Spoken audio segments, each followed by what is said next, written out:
Older people shouldn't take risks. Just stay safe and comfortable until the end. Now, isn't that a charming little lie? Hello, my dears, and welcome to Buddhist Wisdom for the Elderly, where we do our best to grow older and grow lighter.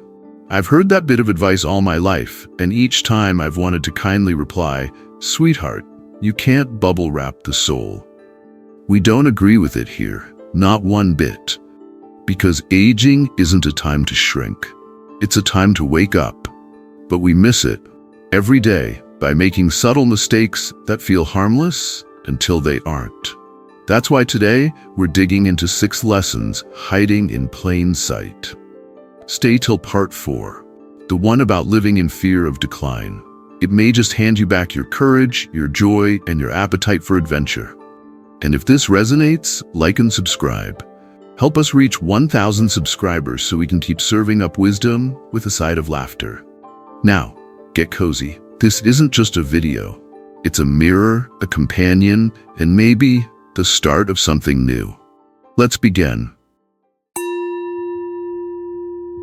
Mistake 1. Forgetting to fall in love with life again and again. The soul never gets tired of wonder.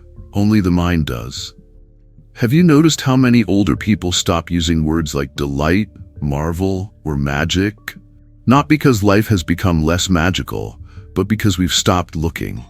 Somewhere between our final career milestone and the first senior discount, we begin to shrink our emotional vocabulary to what's practical.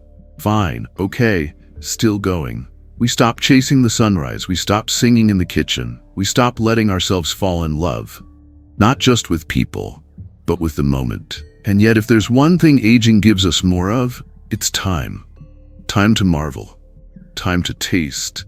Time to rediscover the ordinary as something sacred. But instead, many fall into a slow forgetting. Not forgetting names or appointments, but forgetting the texture of life. The thrill of biting into a cold orange on a hot day, the smell of earth after rain, the ridiculous joy of hearing a bird sing off-key and laughing about it. In Zen Buddhism, we call this Shoshin, beginner's mind. It's the practice of seeing life not through the jaded eyes of routine, but through fresh eyes, as if for the first time. A cup of tea is not just tea.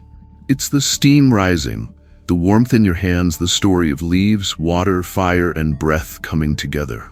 Children do this effortlessly.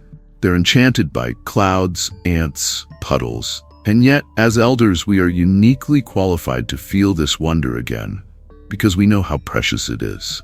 We know how short life can be. The tragedy isn't that life loses its magic. It's that we stop noticing it. Psychological studies on awe, yes, there's actual research now, show that regularly experiencing wonder improves immune function, reduces inflammation, lowers anxiety, and increases a sense of meaning and connection to others. Awe doesn't have to come from a Grand Canyon or a cathedral.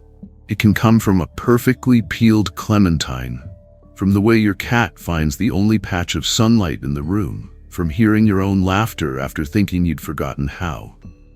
But here's the key. Awe requires presence, and presence requires us to pause.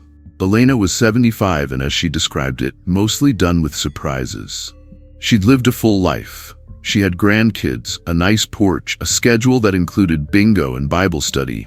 But joy? That unpredictable, spontaneous, delicious joy? She thought that part was over. Then one evening, she went out to throw the trash away and looked up. The sky was purple, not lavender, not violet, but a shade she couldn't name. It looked like the sky had dipped into grape juice and lit itself on fire. She stood there for 10 minutes, no phone, no photo, just watching. Later, she said to her daughter, "I remembered that I'm still capable of awe. That's the part that scared me. I forgot." Aging doesn't have to mean becoming less alive. It can mean becoming more refined in your joy. You don't have to chase thrill. You just have to fall back in love with noticing. Every wrinkle tells a story. Every morning is a return, and every breath, every single breath, is the first and last of its kind. This week, take a 10-minute walk. Not for fitness, not for errands, but purely for wonder. Look up, look down. Touch the bark of a tree. Let your fingers trail along a stone wall. Smell something. Hear something. Let life flirt with you, because your capacity for joy didn't retire. It just got buried under routine. And all it wants is for you to say, I see you, life. I still see you. Mistake 2. Mistaking comfort for peace. A soft bed is lovely, but stay there too long, and even dreams lose their color. Somewhere along the journey of aging, we are handed a soft robe, a well-padded recliner, and a whisper. You've earned your rest. Take it easy now. And while there's truth in that, we deserve rest, no doubt. What many of us don't realize is that comfort can become a spiritual trap. We begin choosing it over challenge, routine over growth, and numbing over nourishment. You see, comfort feels good for a while. But peace? Real peace? That's different. Peace has nothing to do with how soft the chair is. Peace is what arises when the heart is no longer running from itself. I once visited an old friend named Thomas who had recently retired at 68. He was thrilled at first. No more traffic, no more meetings, no more deadlines. He bought himself a new couch and a subscription to every streaming service you could imagine. He said, "This is heaven." But when I visited him a year later, he looked tired. Not in the body, but in the eyes. He said, "I thought rest would make me feel more alive, but the more I avoid stress, the less I feel anything at all." That's the paradox. Comfort without connection or creativity becomes suffocation. In Buddhist practice, there's something we often say, don't confuse still water with dead water. Real stillness is alive. It hums with awareness, with breath, with insight. But stagnant water? That's where mosquitoes breed. It's the same with us. When we withdraw from challenge, novelty, or emotional openness, we might call it peace, but it's often just avoidance. When older adults begin shrinking their world to a tiny island of habits, same food, same chair, same TV show, same conversations, they aren't just simplifying. They're silencing the soul's longing for engagement. Psychologists call this the disengagement trap. It happens when we equate aging with the gradual shutting down of life's demands. But while a little retreat is natural, too much can lead to apathy, loss of mental flexibility, sleep problems, emotional dullness, even physical decline, because we stop moving with intention. It's like the brain gets bored. And a bored brain is a withering brain. Let me tell you about Rosa. Rosa was 82, widowed, and had slipped into a rhythm of slippers, soup, and silence. She didn't go out much. It's just easier to stay in, she said. But one spring, her granddaughter came over and said, "Grandma, can you help me grow tomatoes?" Rosa hesitated. It sounded like effort, but she said yes. That tiny garden, just 3 pots and a packet of seeds, woke something up in her. She started learning again, experimenting with compost tea, watching YouTube videos about pollinators, and more than that, she started laughing again. She told me, "Those little tomato plants got me out of my chair and back into my life." Peace didn't come from the quiet, it came from reconnecting with her vitality. So if you've been telling yourself, "I just like my routine," ask gently, is this routine giving you life, or is it quietly taking it? Peace isn't a flat line, it's a heartbeat. It includes challenge, movement, even the occasional frustration. True peace comes not from comfort, but from congruence, when your outer life and your inner longing are in harmony. This week, do something slightly uncomfortable, but nourishing. Walk a different path. Try a new recipe. Start a conversation you've been avoiding. Or just sit outside with your eyes closed and listen, really listen, to the world moving around you. You don't have to abandon comfort. Just don't confuse it with peace. Because you, my friend, are still very much alive, and life isn't meant to be watched from the couch. Mistake 3. Carrying old emotional baggage into the final chapters. You can't walk peacefully into the sunset if you're still dragging yesterday behind you. Aging invites us, again and again, to lighten the load. Not just the garage full of old tools or the kitchen drawer of mystery keys, but the far heavier load we carry silently. Old hurts, ancient regrets, unspoken apologies, disappointments we never fully grieved. You'd be amazed at how many folks are still fighting battles that ended 30 years ago. I once sat with an elderly man named Frank. He was sharp, funny, and still had a grip like a vice. But when he spoke of his brother who died decades earlier, his face changed. He never apologized, Frank said. He knew what he did. I asked, "Did you ever tell him how it affected you?" He just shook his head. What's the point now? But there's always a point, because what we carry, we become. And the longer we carry it, the heavier it gets, not just on the heart, but on the body, the mind, the spirit. In Buddhism, there's a concept called metta, loving kindness. But it doesn't just apply to people we like. True metta means sending kindness even to those who have hurt us, not because they deserve it, but because we deserve peace. Forgiveness in Buddhist terms is not forgetting. It's not pretending nothing happened. It's saying, I will not let this wound keep defining me. There's also karma, often misunderstood as punishment. But karma simply means actions have consequences. If we hold on to bitterness, that energy loops back, not as divine punishment, but as internal erosion. It slowly chews away at our joy. Modern elder psychology confirms what ancient sages have long taught. Unresolved emotional pain contributes to memory loss, anxiety, depression, and even chronic inflammation.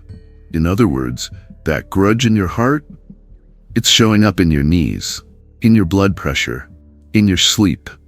Studies have shown that emotional disclosure, even in late life, leads to improved immune function, better sleep, and greater satisfaction with life. Simply telling your truth through a journal, a conversation, or a quiet prayer can free up enormous mental energy. Margaret was 79 when she decided to write a letter to her first husband. They had divorced decades earlier.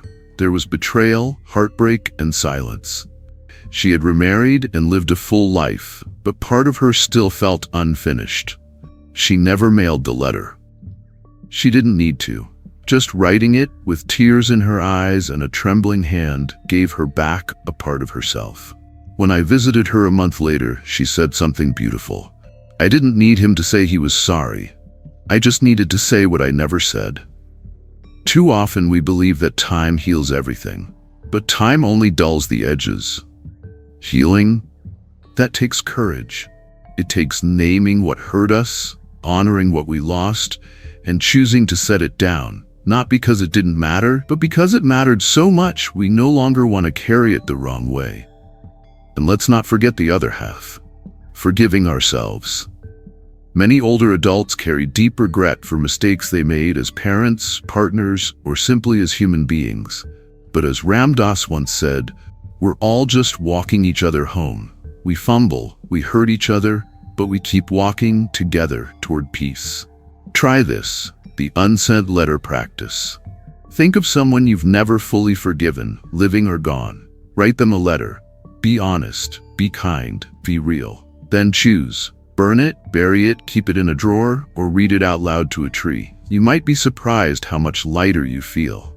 Because the final chapters of life are not meant for dragging baggage. They're meant for dancing a little lighter, laughing a little freer, and walking home unburdened. Mistake 4. Living by fear of decline instead of love of life. Fear is a poor tour guide. It'll get you to safety, but it'll never show you the stars. Somewhere around our 60s or 70s, fear starts to sneak into the driver's seat. Not the big dramatic fears, but the quiet ones, the whispered ones. What if I fall? What if I forget something important? What if no one visits? What if I get sick and never bounce back? These are not foolish fears. They come from experience. Many older adults have lived through loss, illness, and slow goodbyes. And yet, when fear becomes the lens through which we make every decision, it steals something sacred, our love for life itself. I once sat with a woman named Hilda, who was 83 and very sharp. She had survived breast cancer, the loss of a spouse, and 3 hip replacements. She was strong. But she hadn't left her neighborhood in 5 years, not even to go to her favorite bakery across town. I just don't want to risk anything, she said. But what she didn't realize was she already was. She was risking joy, surprise, life. In Buddhism, we don't try to eliminate fear. That would be like trying to stop the wind. Instead, we sit with it. We get curious about it. We ask, what are you protecting me from? And is that protection still necessary? One of the Buddha's core teachings was that clinging to youth, health, identity is the root of suffering. When we fear decline, what we're really fearing is the loss of what we've attached our identity to. But aging is not the enemy. It's the unfolding of truth. What if we made peace with the body changing, the memory softening, the pace slowing? What if we didn't armor ourselves against it, but open to it?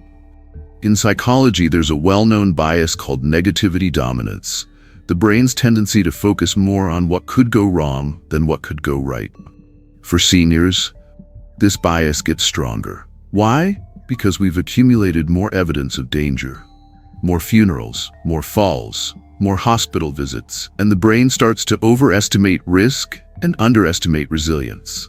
But here's the secret.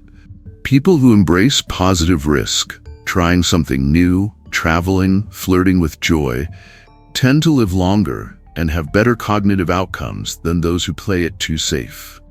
The body atrophies when it's not moved, and the spirit, it shrinks when it's not inspired. George was 77 when he decided to go kayaking again. He hadn't been on the water in 30 years. His daughter begged him not to go. She worried he'd tip over, strain his back, or worse. But George had been dreaming of it. The feel of the paddle, the rhythm of water against hull, the aliveness. So he signed a waiver, rented a kayak, and went out. He didn't paddle far, just along the shoreline. But when he came back, soaked and smiling, he said, "I felt like I met myself again." It wasn't about the kayaking, it was about the aliveness on the other side of fear. We don't ignore fear in old age. We respect it, we acknowledge it, but we don't build our life around it. You can take precautions and still say yes. You can walk slower and still wander. You can forget a name and still be brilliant. Don't let your golden years be defined by smallness. Let them be shaped by wonder, by risk, by the beautiful unknown. As Ram Dass said, we're all just walking each other home. But who says the walk can't include dancing? This week, choose one thing that fear has talked you out of, and do a gentle version of it. Revisit a hobby you dropped out of fear of failure. Take a walk somewhere unfamiliar, with a friend if needed. Speak up about something you've been holding in. Try a new recipe, even if you burn it neaners. You don't have to leap, but do step forward. Because love of life doesn't fade with age. It just waits for permission. Mistake 5, trying to stay useful instead of becoming meaningful. You are not a tool. You are not your productivity. You are the sky, vast, open, and full of light. Somewhere along the winding path of modern life, we picked up a dangerous idea, that our worth is tied to how useful we are. In youth, it's what do you do? In midlife, it's what have you achieved? And for many elders, that question becomes a quiet ache. Am I still needed? The fear of becoming a burden creeps in.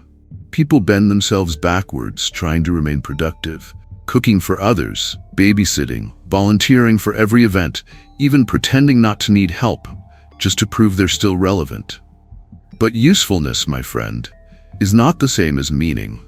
And in trying to stay useful, many older adults miss the deeper invitation to become something more beautiful, more still, more profound.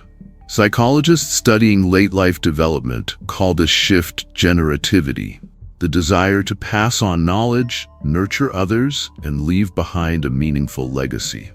But the trap is thinking that legacy has to be active. You don't need to be busy to be meaningful. You don't have to serve a function to matter. In fact, studies show that older adults who focus on meaning through reflection, storytelling, and sharing wisdom report higher life satisfaction and fewer symptoms of depression than those focused solely on staying busy or productive. In Buddhist teaching, all beings have what's called Buddha nature, an inner light that is not dependent on usefulness or status. It's who you are beneath your job title, your role in the family, your achievements. The Zen masters say, the most beautiful part of the tree is not the fruit, it's the roots. Elders are the roots. You hold the soil of memory, of resilience, of perspective. That alone has power. You don't have to prove your worth through service. Sometimes your presence, your stillness, your ability to truly listen is more healing than any action you could take. In a quiet village in northern India, there was a man named Anand. He was a retired school teacher in his 80s. He no longer ran the morning classes or advised the council, and some younger folks whispered, "He's past his time." But Anand began a new ritual. Every morning he sat on a bench near the river and watched the sunrise. He didn't speak much, but soon one boy joined him, then another. Then a young mother came, not to be taught, but just to sit with him. Years later, when Anand passed away, someone carved into that same bench. He didn't teach with words, he taught with his being. The truth is, when we stop trying to be useful, we finally start becoming real. You don't have to be the glue that holds the family together. You don't have to cook every meal or offer every ride. What your loved ones might need most is your calm, your presence, your stories. And what you might need is to let yourself be loved just as you are. You're not broken if you rest. You're not lazy if you say no. You're not useless. You're in a new chapter, one that asks for stillness over striving. Ask yourself, what has life taught me that I want to pass on? Where do I feel most alive, even when doing nothing? Who feels seen when I simply listen to them? Then, write down 3 things you want to be remembered for, none of them tied to what you did, but who you were. You'll find that meaning doesn't retire, it expands. And when we stop chasing productivity, we finally make room for presence. Mistake 6, taking the body for granted, both its wisdom and its warnings. The body isn't betraying you, it's trying to have a conversation. For most of our lives, we treat the body like a tool, something to be shaped, used, pushed through. We celebrate it when it's strong, resent it when it's tired, and ignore it when it whispers, "Slow down." But in old age, the body begins to speak more clearly. A twinge in the hip, a flutter in the heartbeat, a stumble that wasn't there last year. And yet, even now, we don't always listen. Or worse, we listen with fear instead of respect. We either dismiss the signals, "It's just age," or obsess over them, Googling every ache until we convince ourselves we're broken. But the truth lies somewhere softer. Your body is not your enemy. It's your oldest friend, and it's been trying to tell you something all along. In Buddhism, the body is not just a shell, it's a gateway to presence. Every ache, every breath, every wrinkle is a Dharma bell calling us to wake up. Monks spend hours in walking meditation, not to get anywhere, but to feel the sacredness of each step. You don't need to sit cross-legged for hours to do this. You just need to listen. When the body is tired, it's not being lazy. It's teaching you rest. When it trembles, it's not failing. It's showing you where love is needed. When it slows down, it's not giving up. It's inviting you to go deeper. In modern psychology, there's a growing field called interoception, your ability to sense the inner state of your body. People who stay in tune with their body's signals, hunger, fatigue, emotion, tension, tend to age more gracefully, with better mental and physical health. But when we treat the body like an unreliable machine, or worse, ignore it completely, we miss opportunities to intervene early. Nutrient deficiencies get mistaken for foggy brain. Dehydration shows up as fatigue. Anxiety hides behind heart palpitations. The body doesn't whisper for no reason, and it certainly doesn't yell just to scare you. It speaks because it still trusts you to listen. Samuel was 81 and stubbornly independent. He refused to see doctors, skipped medications, and called his persistent chest tightness just indigestion. It wasn't. After a small heart attack and a long, humbling recovery, something shifted. Not just physically, but spiritually. He began doing something he called body check-ins. He'd lie down in the afternoon and simply ask each part of his body, "How are you?" He said the first time he did it, he cried, "I realized I've lived in this body for 8 decades and never once thanked it." His heart softened, his energy returned, and so did his joy. Your body is not a liability. It's the vehicle of your spirit. It's your autobiography written in flesh. The scars, the stretch marks, the silver hairs, these are sacred ink. Your breath, a chant. Your pulse, a drumbeat of life still unfolding. Don't wait for crisis to become reverent. Treat your body like something you love, because you don't get another one. Each morning or night, place a hand over your heart or your belly. Close your eyes and thank your body for something specific. Thank you, feet, for carrying me. Thank you, lungs, for showing up even when I forget to breathe deeply. Thank you, skin, for feeling the sun. And if something hurts, speak to it not with fear, but with curiosity and compassion. You're not failing, you're feeling, and that means you're alive. This body has been your home. Don't abandon it now. It still holds wisdom, it still holds joy, it still holds you. And if you listen closely, you may find that the aches are not complaints, but prayers, calling you back to presence. So here we are, dear friend, 6 gentle mistakes, dressed in cozy slippers, quietly rearranging the furniture of our lives while we weren't looking. And none of them are crimes. They're just habits that became walls. Comfort that became numbness. Love that forgot to send itself a letter. Let's take a breath and remember what we've uncovered. You're still allowed to fall in love with life. You're still growing, unless you've decided not to. Your body? It's not giving up on you. Maybe it just wants to be listened to instead of managed. And fear, especially that old whisper that says, "Don't do that, you're too old." Well, maybe it's time we thanked it for trying to keep us safe, and then gently invited it to sit in the back seat for a while. If even one part of today's journey helped you feel more you, more spacious, more alive, then I hope you'll do something bold. Like and subscribe to Buddhist Wisdom for the Elderly. Let's reach 1,000 subscribers, not for ego, but because every elder deserves a soft place to land and someone to remind them. You're not done. Not even close. The final chapter of your life isn't a closing door. It's a wide open field, and the pen is still in your hand. So maybe tonight, instead of falling asleep thinking about what you've lost, fall asleep wondering what else is still possible. And when you wake up tomorrow, try this. Smile at your coffee. Thank your knees. Say hello to your reflection. You're not just aging, you're arriving. And we're glad you're here. See you in the next video. Until then, keep walking each other home.